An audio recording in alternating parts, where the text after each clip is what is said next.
Social media is part of our everyday life.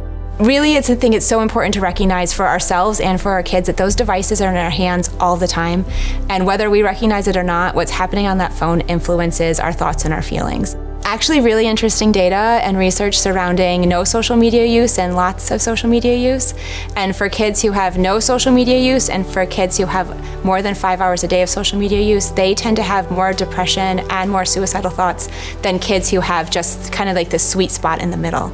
So really trying to keep it to that less than 2 hours a day on your device outside of educational time, doing any type of Googling or social media or anything on that device at that point.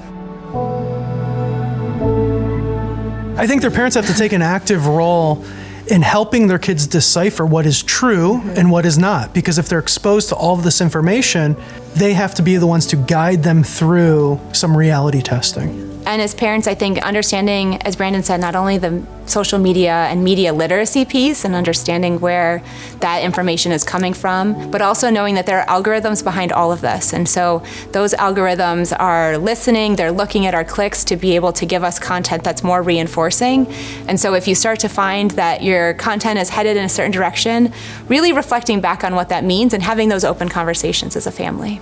I think it also means that we have to model what we're saying to our kids to build trust. Trust is consistency, and consistency equals trust. So when it's me saying to my son or talking to a family that's in my office about getting off your devices and not scrolling social media, that means I have to do the same. But as parents, part of our role is also stepping back and letting our kids be independent. So we don't have to ask about every text message. We don't have to be involved in every string of events that's happened on there. But talking to our kids and then being really clear about the parameters surrounding social media. You need to be posting positive content, understanding that anything you post is going to be out there forever. And so really monitoring more for the big events and the really unsafe events, making sure our kids know their safety behaviors rather than diving in and quizzing on every little component of what's happening.